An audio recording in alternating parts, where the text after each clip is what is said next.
sir. Yes, sir. Welcome to a new edition of Sports Shop 27. I'm your host, Jermaine Coulter. And to my far right, I got my main man, KJ, former coach and cornerback from 99 to '02.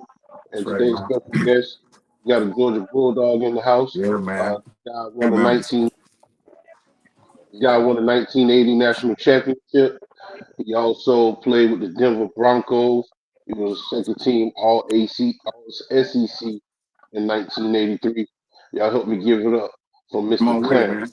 man. Hey, what's going on, Hey, Clarence? boys. What's up, man? Welcome to the show. So glad to Thank have you, you. brother. Glad to be here. Oh, yeah, man. Most definitely. Yes, sir. For the people that What don't know was you, that? Clarence, for the people that don't know you, Clarence, let them know where you from and a little bit about your background. Well, yeah. I barely can't hear you. I barely can't hear you though. Oh, I yeah. say for the people that don't know you, let them know where you from and a little bit about your background. Oh, okay. Yeah, yeah. I was born and raised down there in Seneca, South Carolina, with my by my grandmother, Oh, yeah. and went to high school there and played sports there, and was very successful in doing that. And when time came, I got offered scholarships to go off to college, and I chose the University of Georgia, and things worked out good down there with Herschel Walker and Buck Bellew and all of us and Vince Dooley. But I didn't want to go too far from home, is what I'm going to tell you, just to make it real quick. I didn't want to go get too far from Seneca, South Carolina. Yeah. But after I left home and went off to Georgia, I came to Denver, got drafted in the 7th round, and stayed around for about 9 years, which is a good career for 9 years in the Yeah. NFL. But Definitely. and I've been out here in Denver ever since. I have a daughter and a grandson out here, and I don't know why I got stuck out here, and I'm still out here, man. It's all good, man. It's all good. So, take us back, though. What age you start playing sports, and what sport was your first love growing up? Oh man, well, my first love was getting away from my grandmother when I got in trouble. But anyway, but no, man, I started out in the backyard with my uncle Haywood and his friend Cuda Harris and the guys on Perry Hill that was my elders. That's where I actually started playing out in the backyard with them guys, and I just picked it up from there. And then I started at the YMCA back in 1968 with a white guy by the name of Shorty Shaver. And after that, it was all history, bro. Show, man. Right. So growing up in Seneca, like, did you have an older brother or family member that you looked up to that played sports, or was it a famous athlete? No, we have a very athletic family, to tell you the truth. My uncle Claudia, my older uncles, they played at the old Blue Ridge High School over there in Seneca. It was a black Okay. high school at the time in the '60s, and we used to sneak out and go watch them play. And my aunt Gloria, she was a majorette in the band, and my aunt Jean, she was a good basketball player, and my uncle Claudia, he was a good football player, and it just seemed to be in the family. And we never really set out to do that. I didn't, but it just came naturally. All right. Okay. All right. Hey, so, what else sports did you play on the middle school level? At junior high basketball, and I didn't play baseball. I got hit upside the head with a ball one day, and I ain't been back since. That's But enough. anyway, but but football and track, I was state high jump champ at Seneca High School for 4 years in a row at 7 feet, 7 feet, 7 inches, 7 feet, something like that. Yeah, nice. And played basketball and football, and I was all American in that. A lot of things started to happening that I wasn't expecting to happen, and things just blew up from there, bro. You know. Oh, yeah. Okay. All right. So when you get to high school, what position did you play, and did you start right away? Well, I actually tried out for the varsity football team when I was in junior high school, but it was a rule that wouldn't allow the junior high school guys to play varsity because they was in junior high. And so I actually missed a year between my 8th grade until I went to freshman year in high school when I made the varsity football team with Charles William and a couple of other guys that I played with and grew up with. And I played tight end and linebacker as a freshman at Seneca High School in 1976. Okay. You know, That's what's up. All right. Hey, playing football at Seneca High School. Who was the competition in the area? I know Pendleton High was probably Ooh, it was a one of the competition. giant high schools. Well, Walhalla still. I don't know how they don't combine Walhalla something up there with another school, but Walhalla was one of our major rivalries in Pickens High School, Okay. and Yeah. Daniel High School down there in Clemson, Okay. and we went down to Anderson and messed around a few times and got our butts whipped and the east side and Hannah and all that back in the Yeah. 70s. Oh yeah. Yeah, they would stand us up back in the 70s though. Yeah, but Walhalla in Pickens County and Daniel was pretty much our rivalries, back when I played in high school. Okay. All Okay. right. So Clarence, what type of offense did y'all run in high school? Did you like spread offense or did y'all, I formation? Man, you said spread offense, man. That didn't come. we ran the I formation. Oh yeah, We had a yeah, yeah. Kept fullback it simple. and tailback, bro. Yeah. But no, it was Holly. It was Holly Songs was the running back when I was in high school, and Mike King was the quarterback, and I was tight end, and Chuck Thompson and Robert Bergen and Daryl McNeil, Andre McCorder, guys like that. We played on the same ball club, and we had our best year was like my junior year. We went to the playoffs and played against Wren High School up there, and that was a headache for us, and we got eliminated in the first round. Okay, Mm. okay. All right. Hey, hey, Did you hey, play? did y'all have the All-Star team back then when you played? Uh, no, we just had all conference back then. In my day, we had all conference and all American. That was it. Okay. We had city and county. Our first team and that and all conference and stuff like that. But no, it wasn't like like it is now nationwide and everything. Okay. No. All right. So talk about your recruiting process a little bit. What teams was looking at you after your senior year? What office did you get, and how many campuses did you visit? Oh man, bro, I'm gonna tell you the truth. I took every trip I could to get away from my grandmother on Friday night. Granny, my grandmother, I love her to death, man. I miss her. But my grandma best right. I mean, I stayed away as much as I could. My sister used to joke with me about I left home when I was 8 years old. I was like, what? But no, my grandma, no, with the colleges, it was a lot Tennessee and Florida, and because Charlie Pell went down there after he left Clemson, All right. and Johnny Majors at Tennessee, and Dan Devine at Notre Dame, and I'm a Baptist, and that's Catholic, so some things just I was taking, but just to experience the trip. But yeah, UCLA and Tennessee and Texas. Nice. But I'll tell you the truth, bro. When I met Herschel Walker on a trip down, I met Herschel Walker on a trip, senior trip, and I never forget. I was talking to him. I said, "Well, man, I'm gonna go where you go, just like that." I ain't gonna lie. And I did, bro. I mean, I never forget that. We was down at Clemson when he was visiting Clemson too, and I told him that on the sideline. But yeah, I took a lot of trips, when I was in high school, and like I said, I just didn't want to go too far from home because my family didn't have much money to support me, and I knew that before I even left, to go off to college. And I kind of had a good journey when I went to Georgia, being so close and having such success, at Georgia when we was playing there. Mm-hmm. So it made it a lot easier transition for me. It really did, Okay. And let's talk about your first year with the Bulldogs. Did you play right away or you redshirted? Oh no, yeah, I know. I went, we played. I played right away. A lot of my class played right away, is what I remember.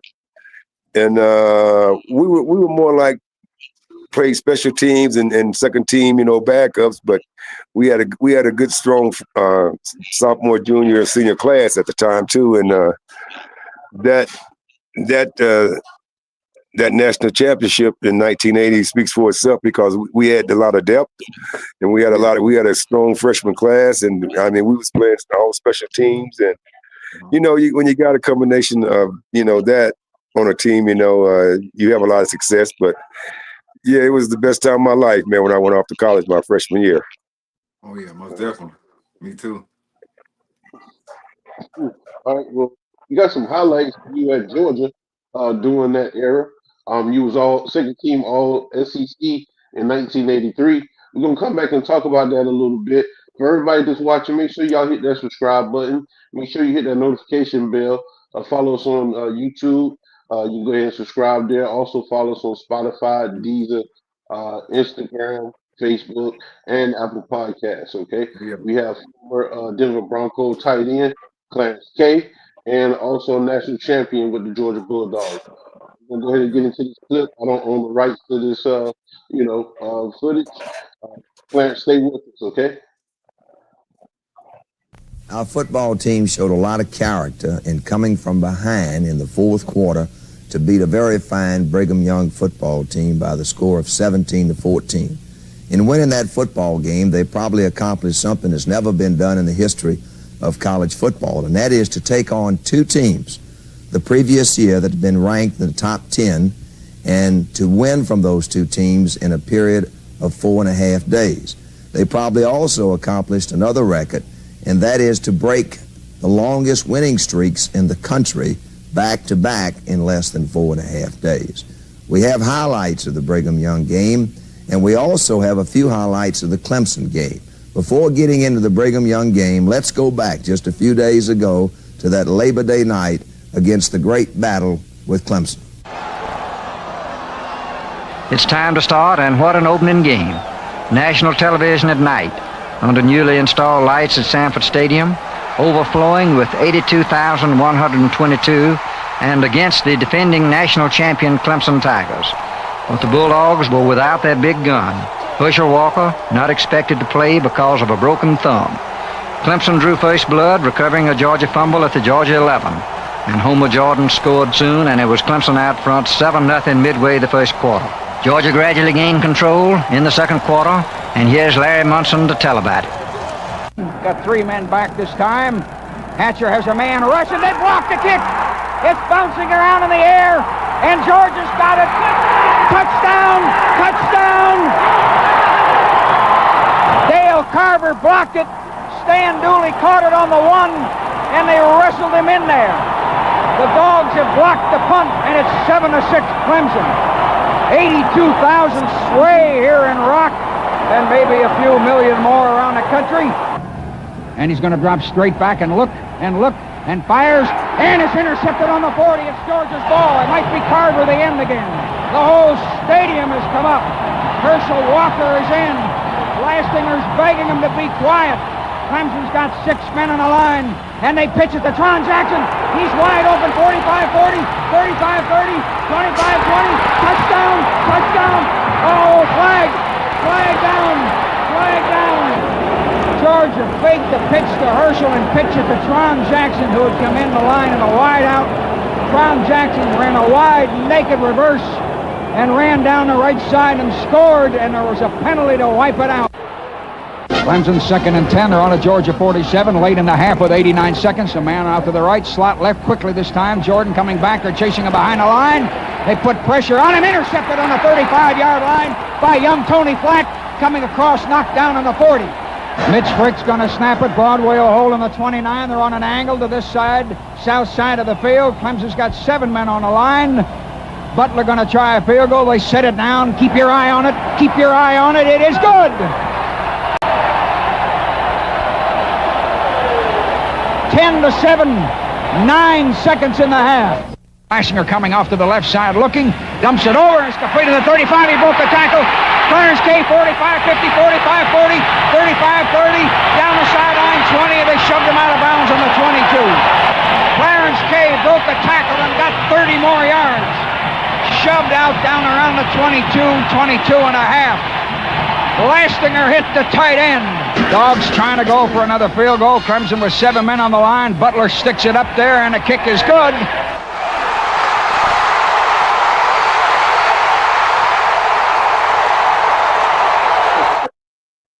Yeah. Hey, man, you ain't had to step on the tiger like that, man. Come on. Man, I was slow as crap, man. You saw that. I was slow, man. I should have took that to the zone. Yeah, most definitely, yeah. It was a good run, though. Good run. Yeah, it was. I mean, I couldn't never outrun a DB, man. I just know how to fake them out and get to the ball. That's it. Oh yeah, for sure. Yeah. Yeah. A lot So, Yeah. what like type that was a of good offense game. did y'all run in Georgia?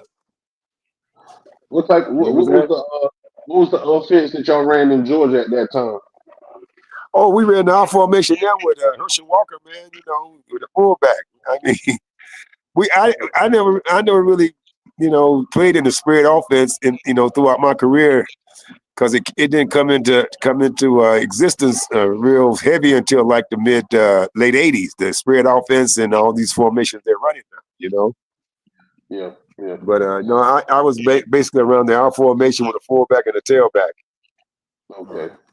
Hey, who was the competition playing in the SEC around that time? Playing for Georgia. Oh, at that time, man, it was Auburn with Bo Jackson down there. Oh, yeah. Auburn was. I mean, we pretty much dominated the Southeastern Conference when I was down there in Georgia with Herschel Walker.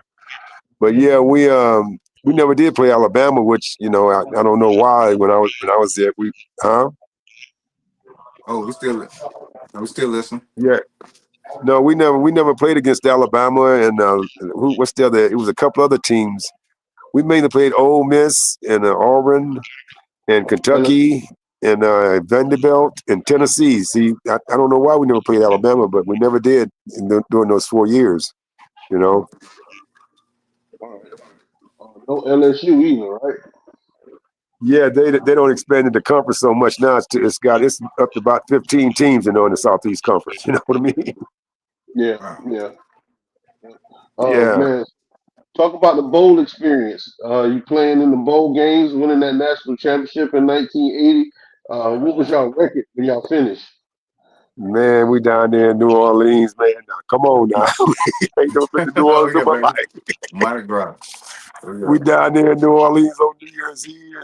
And man, it was like a vacation to me because I ain't never been, I ain't never been nowhere on New Year's Eve, but down there playing the national championship in 1980, man, it was crazy, but it was one of the most memorable moments of my life because Mardi Gras was coming up and Bourbon Street. I mean, it was a moment I'll never forget.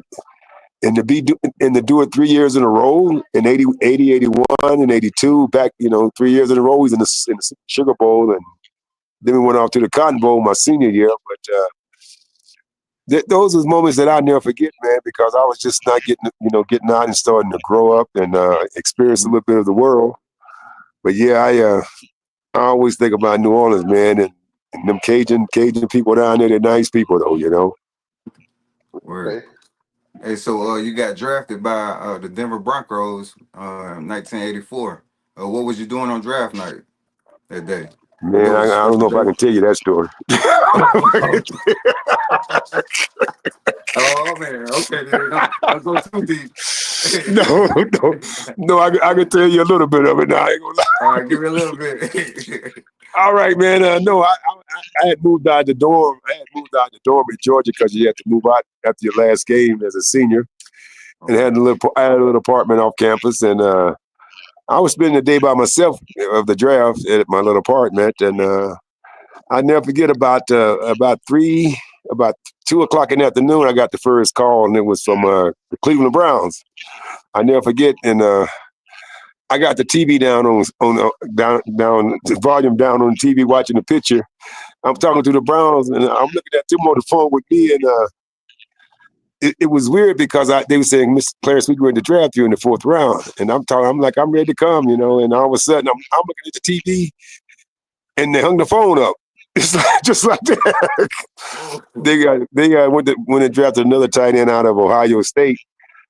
But the draft went off at 6 o'clock back then, man. In the days, I mean, it went off TV at 6 o'clock, so I hadn't gotten drafted at that moment, and so I, got up and went out and started drinking. I did, I honestly did, yeah. and I was coming back to my apartment about 3 hours later, and my phone rang, and it was Denver. I've been drinking and I'm driving back to my apartment, but it was Denver calling, and I recognized the voice. It wasn't Dan Reed's voice, is what I'm gonna tell you. It was Alex Gibbs, the guy that coached me at Georgia my last year, and Dan Reed's hired him as offensive line coach. And the first thing he said, Clarence, this is Alex. I'm like, okay, I'm like, okay, we just drafted you. And he said, don't F it up. I'm like, what?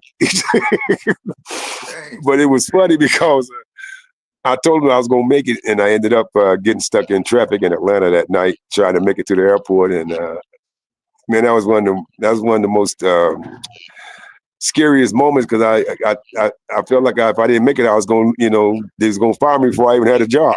You know what I mean? Oh yeah. But I called and told him that I was stuck in traffic, and Dan Reese got on the phone, and he said, Clarence, he said something like, Clarence, you just won me a lot of money. Dan Reese, the head coach. I said, what you mean?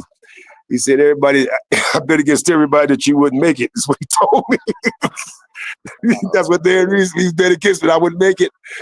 And he said, well, just take your time, Clarence, and get on the next flight that we're going to book for you tomorrow morning and come on in. And that was my draft night, man. It was up and down, but I'll never forget that moment. He told me I made him a lot of money because he bet against me that I wouldn't make it. But that was the kind of coach he was too, man. Okay. That was a good story, Clarence. So Was, when you man. get to Denver, you see Alex. What's the next thing that you do when you get there? You get your bags off the plane. What's the next move you make?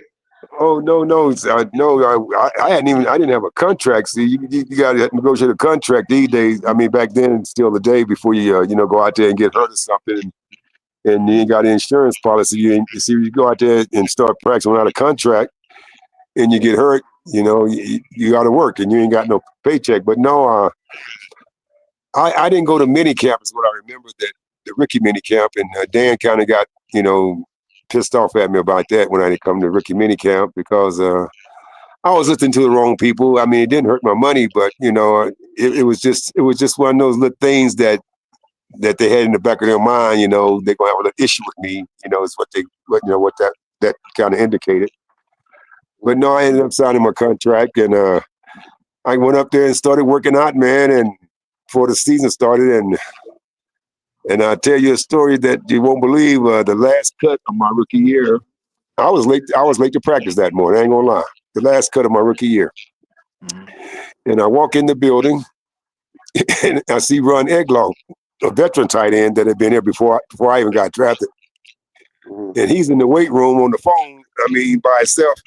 And I walked in, I said, Ron, what you doing in here? He said, man, I just got cut. When I heard that, man, I got chill bumps because I know I just made the team. But I'm late for work that morning. Last cut of the season, of the preseason. And I'm standing out in the hallway waiting for the meeting to be over. And Dan came out and said, Clarence, if I'd have known you was going to be late, I'd have cut your ass instead of Run. Just like that. I knew he said that to me. I mean, that was part of the responsibility and expectation to be on time and do your job and don't, cause any problems or, too many problems, I would say. But that was my unfortunate part of me. I had a few too many problems, looking back on it, but I've grown up from that, in a lot of ways. Sure, man. Okay. Hey, talk about your first start touching the NFL field. Touching the NFL field. Boy, I know scored a that had to touchdown be. in my first game as a rookie. Oh, nice. Okay. Against the Cincinnati Bengals, man. John Elway got knocked out that game and hurt, and Kubiak came in to back up, and Cool Hand Luke is what I call him, Kubiak. He was a head coach of the Broncos in the Houston, Texas for a while, if y'all remember his name, Gary Kubiak. But yeah, we was down during the first game of my rookie year against the Bengals, and what's his name? Emerson Buza, the quarterback for the Bengals. Mm-hmm. And Dan called my play at about 10 yards out because I told you I can't outrun no DBs anyway. I can outfake them. And Kubiak hit me on a 17 route in the end zone, man. And when we were on and won the first game of my rookie year and had a good season, we ended up 13-3 and got beaten by the Pit. Actually, man, Benny Cunningham, he was playing for the Steelers when I came in the league still. We went 13-3 my rookie year and won the AFC West, had home field advantage. And Pittsburgh came in and Benny was still playing, and they had Tim Worley and somebody else running back. And they came into Denver and beat us like 13-21 in the first playoff game of my rookie year up here in Denver, and Benny was playing for them at the time too. You know, I didn't say nothing to him, bro. You know, because I was pissed off. But you know, Yeah. but yeah, Benny was still playing when I came in the league too. I got some highlights for you with the Denver Broncos. Everybody that's watching, hit that subscribe button, hit the notification on YouTube, follow us and subscribe, and also follow us on Spotify, Apple Podcasts, Facebook, Instagram, Deezer. All right, we have former Denver Bronco tight end Clarence K, and he's also a national champion with the Georgia Bulldogs, 1980, second team All AC, All SEC. All right, we're gonna go ahead and get into this footage. We're gonna own the rights to it. Stay with us, Clarence. Okay. By week 8, the Broncos were big news. But it was the injury report written up in Buffalo that worried Reeves. 8 Broncos went down with the most damaging injury to wide receiver Clint Sampson, who was lost for 4 weeks. A healthy defense responded by cutting off the Bills with 6 sacks and 4 interceptions.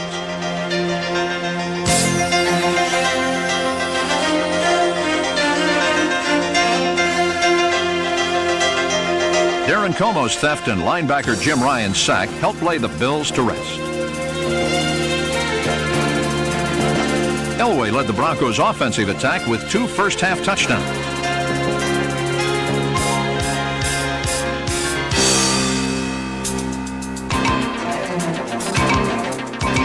When the injury plague kept Elway out in the second half, insurance was provided by Gary Kubiak.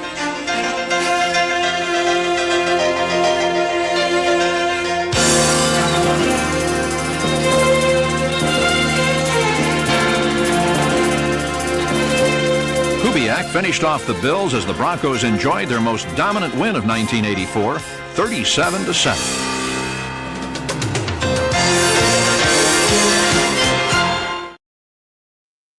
Yes, sir. Back. So let me ask you, how was it catching football from John Elway? Well, man, it was kind of difficult for me, really, because at Georgia we didn't throw the ball that much, is what I know. But it took me a little while to get adjusted to the speed of the ball and the rotation of it, and that's the rotation of the ball is more important than the speed of it. But when you can focus on both of those and still running at the same time, that's when you become an experienced receiver. When you can watch the ball and see it rotating as it's coming to you, and that's that speed. But yeah, John, he had to go through his own trials and error and learn how to put a touch on the ball as a quarterback, because he didn't need to throw the ball that hard within 15 yards on a 20-yard route, But yeah, it took a little adjustment on everybody's behalf, to catch the ball when he threw it, and him throwing it, with a little touch on it as a quarterback. Okay. Good stuff, man. Hey, did you have a favorite stadium you enjoyed playing in back then? Mile High, man, Mile High. Jeez. My next one is Georgia. I think it was my favorite too. I know what you're saying, bro, but no, Mile High, Yeah. Georgia. But no, I actually like going out to the Coliseum in LA, man.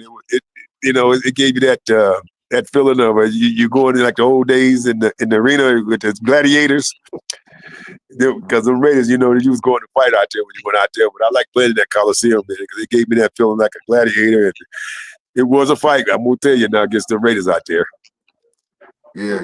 Jack Tatum, was he in that era? No, I played against that old cheap ass Marlon Zato, and Oh. Howie Long, and Andre Townsend, and Lester Hayes, and Matt Miller, and who else was it? It was some dirty players on there, man, and Mike Haynes. But yeah, that Howie Long and Matt Miller and Lala Zato, I remember vividly, because those and Rob Martin, the linebacker, those are the 3 I got in a fight with in my rookie year. We played them here in Denver. I got in 3 fights in my first game against them. Darn, man. Wow. Yeah. So you guys were 13-3 your first year. I think from 86, 87, you guys ran up against the Cleveland Browns, Bernie Kosar and Keith Byers and them in the playoffs. Talk about those playoffs right there. I remember watching them as a kid and how good those games were and how tight they were. Well, there was a lot going on in my life at the time. Not to get too involved in it or get too deep in it, but I was kind of fortunate to be in that drive in 1986, 87 because we went to Cleveland because they had home field advantage and it was snowing, man, and R.C. Newsom and Bernie Kosar Mm-hmm. and the Super Bowl is on the line, bro. I mean,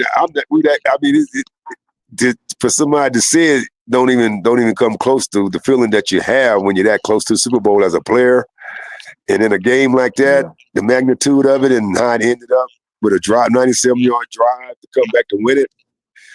But yeah, it was cold and dog bones was everywhere. I remember they had to change the end zones because it was throwing so many dog bones on the field.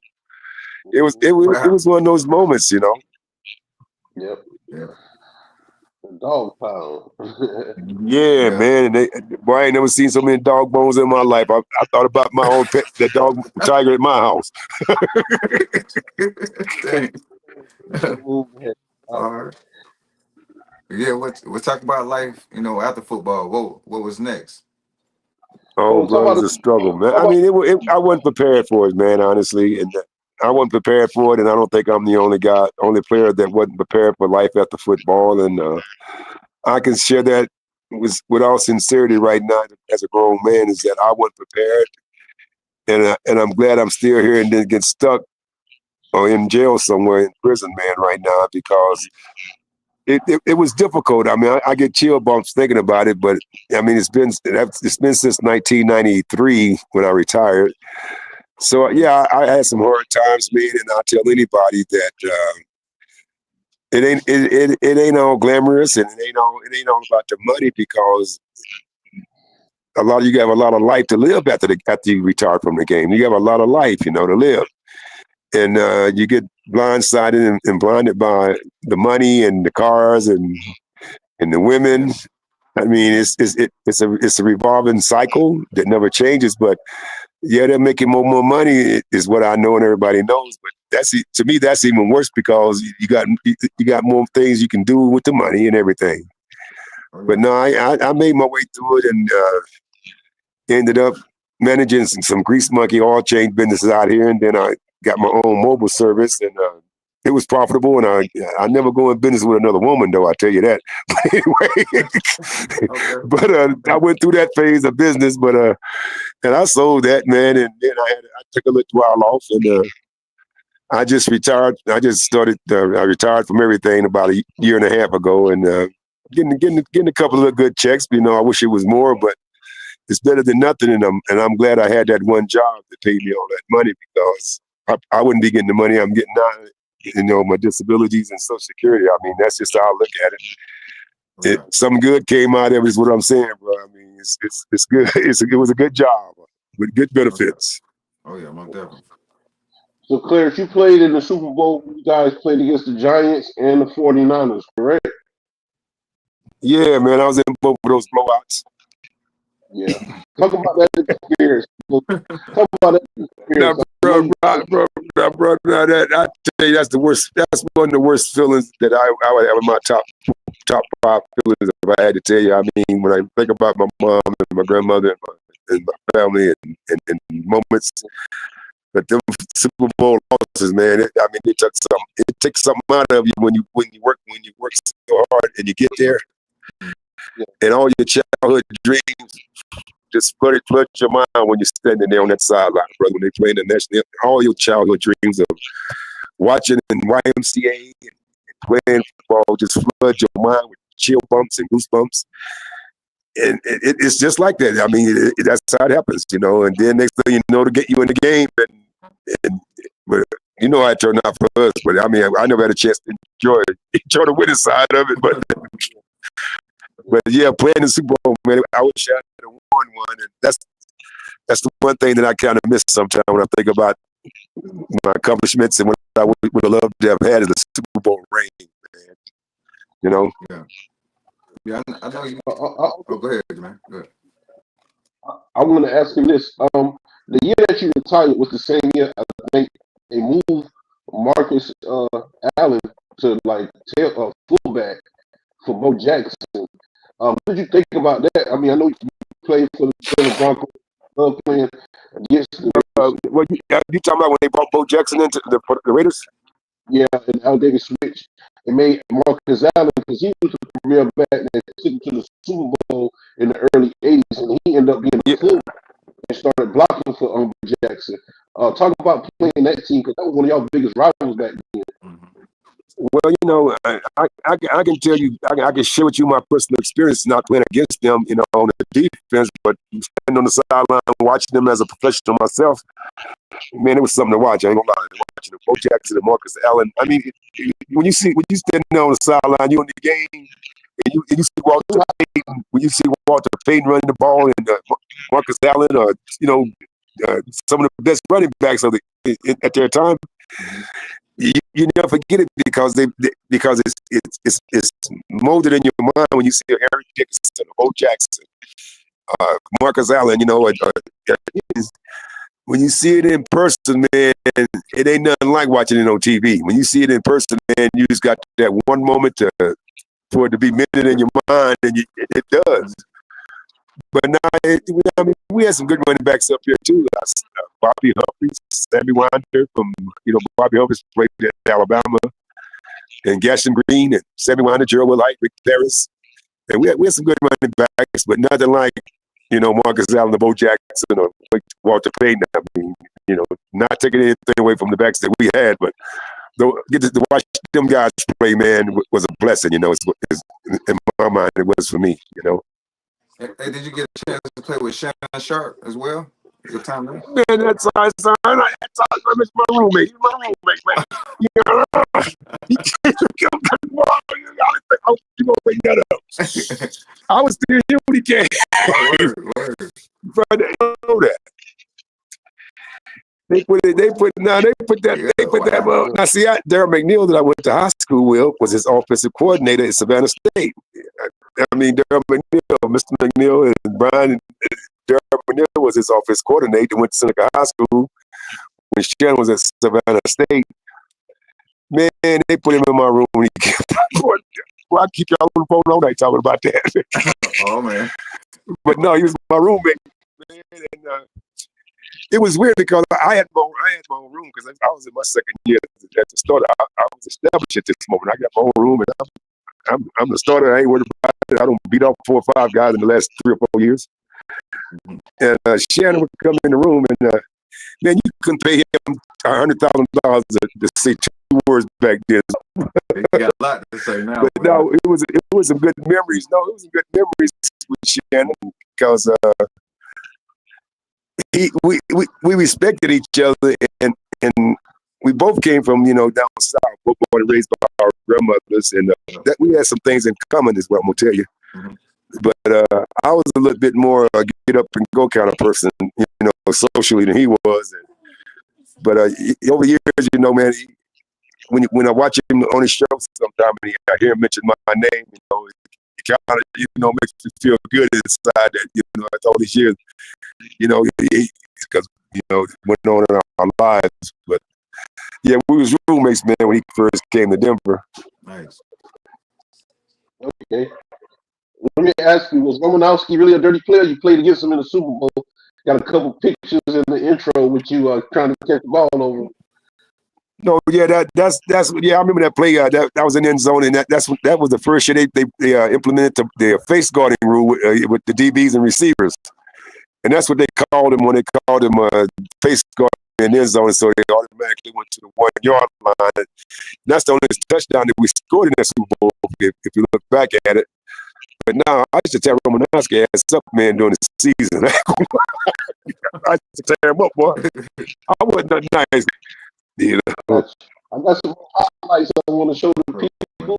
For everybody that's watching, make sure y'all subscribe to our channel, man. We got a Georgia Hall of Famer in the house, man. He played in 1981 National Championship, second team All SEC, and he played 2 Super Bowls with the Broncos in the late '80s. Y'all help me, give it up for Mr. Clarence K for coming on the show, and we're gonna get into these highlights. We don't own the footage to it. Stay with us, Clarence, okay? All right, bro. Cincinnati Bengals. Today's game is brought to you by Ford and your Ford dealer. Have you driven a Ford lately? By Michelob, one smooth and mellow taste tells you that some things speak for themselves. And by Burroughs Corporation, the question isn't who's bigger, it's who's better. Good afternoon, everyone. Don Criqui with Bob Trumpy on opening day in Denver. We're ready to go. Don, the Bengals have won the toss. They'll receive to start this 84 season. 20. Winder cuts up the one. Sammy Winder in open field, finally hauled down. Again, and the Bengals show a new look on defense. Here's a blitz. Reggie Williams can't get him. Plumrye goes for him. Elway throws to the end zone. It's touchdown, Denver. Look at it. Here's the rush. He gets it downfield. It's intercepted. The ball is picked off by Steve Wilson. He's got blockers, and Wilson is back across midfield down to the 45-yard line. 5-yard line of Cincinnati. 1st and 10. Elway's had a great first half. Looking for some more. Let it go on. Watson's out there. And Watson catches the ball at the 5-yard line. It gives Watson a chance to catch it.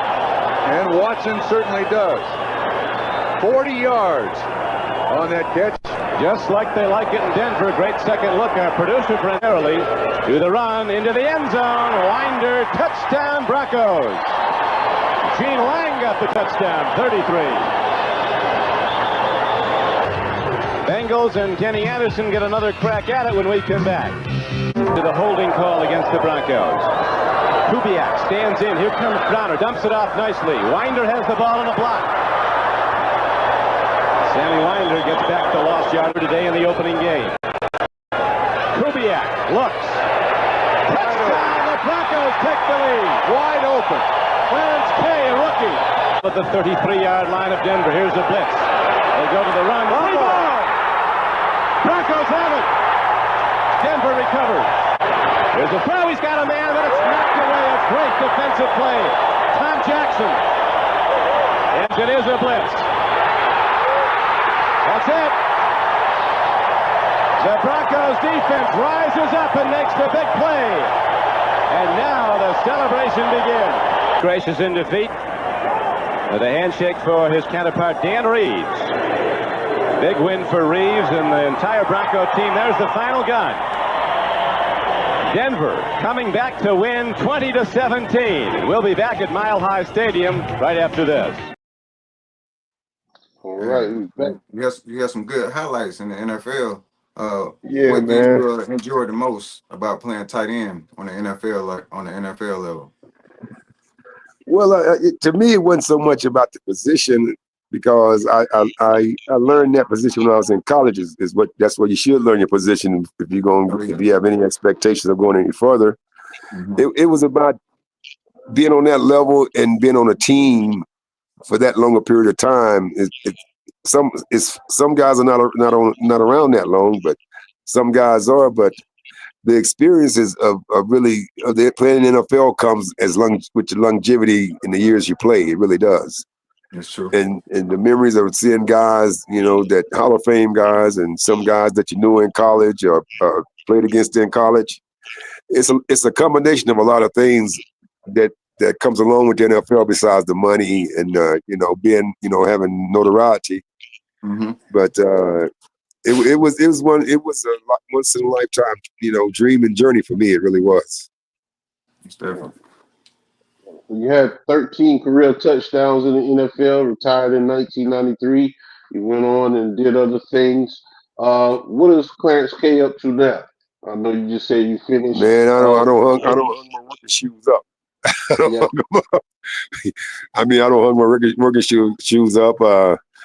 Well, thank the good Lord that I had a health scare about a year ago. I had an aneurysm of my artery, and I had to have open heart surgery, and that kind of threw me out of whack a little bit. But I'm still here, and I'm glad that they caught it before it ruptured or anything. And now I'm in the process of trying to get my 2 hips replaced and my knees. I mean, before I turn 65. So that's what my major focus is now, is getting my health back right and and just trying to live a healthy life and live longer. And, I know it's hard to say, but sometimes things happen and make you step back and look at life a lot differently. I mean, I ain't where I want to be, but I'm still here, and I'm gonna try to get to where I need to be, and that's the best I can do, you know. So, Understand. hey, so do you have a message for the youth? Man, I mean, I may not say something I may have to regret. Yeah, it is a No, different man, I world. just, hey, just keep your head up. I just tell everybody, keep your head up, man, and hopefully you have a good structure and good support system in your life, and do the right thing, you know, because trouble. I mean, things always happen in life that you never expect to happen, and that's where you gotta, you know, fall back on what your boundaries and what your upbringing was, you know. Yeah. Hey, Clarence, what was it like playing with Tom Jackson? You know, the former ESPN analyst, the guy that played linebacker. Was he a real big vocal leader on and off the Oh field? yeah, Tom was a good leader, man, and he was everything that you saw on TV. You know, Yeah. playing and as a commentator, he's a kind-hearted, good-spirit guy, and he's one guy that you never doubted his desire and his words. When he said it, showed you he's going to do anything, he would do it, you know, and he would try to do what he says he's going to do. But yeah, he's the one that got me fired up all about the Raiders. He hate the Raiders more than I do.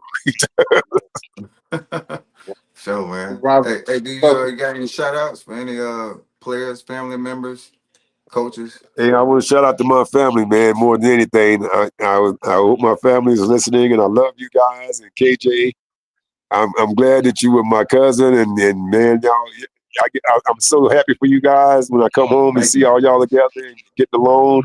Oh yeah. But my family, you know, I've been away from a long time, man. My cousins, my uncles, and aunts, I mean, I have, and it's just I'm trying to get my way back home. I just want to shout out to my family, man, more than anything, and I'm happy that we're all still here and able to Yeah. talk and see each other. And I love all you guys down there. For sure, All man. We right. love you too, man. Appreciate you. We had a All lot right, of people. KJ, huh? Mr. Clarence, we had a lot of comments in the section from some of your family members and friends. Right. I'll read some of them to you. True Love Pool say we will always love you. And Rebecca Wright, she said she was proud of you and that she loves you too. Cynthia Lee, that's Mama, Hey, mama. Mama Love you. Lee. She said always our hometown hero. You know, so your Oh yeah. family miss you as well, Mr. Clarence. We appreciate you coming on the show, Oh, and definitely, you know, man. best wishes to you. Love to have you back on, and good luck with everything moving forward. Okay. Oh yeah. All right, KJ, man. I appreciate it and much love, bro. Oh, much love to you too. We stay in touch. All right. All right, All All right, man. bro. right. You guys All have right. witnessed another edition of Sports Shop 27. I'm your host, Jermaine Coulter. I'd like to thank my main man, KJ, for coming on tonight. Oh Miss yeah. Cynthia Lee, love you, cuz. Thank you, Mama Lee, for coming on the show and tuning in. Thank you. For everybody, you know how we end this show. You know, it's not how you start, it's how you finish. And That's until the right. Keep next going. episode, we guys see you soon, okay? Big shout out to KJ's family and all the people that tune in tonight. Y'all subscribe to us on the channel and Yeah. keep looking at us, and we'll try to keep inspiring and motivating the youth as well, okay? Right. That's pretty much it. That's all I have to say tonight. All right. You guys, see you next episode. All Peace. right, man. Peace.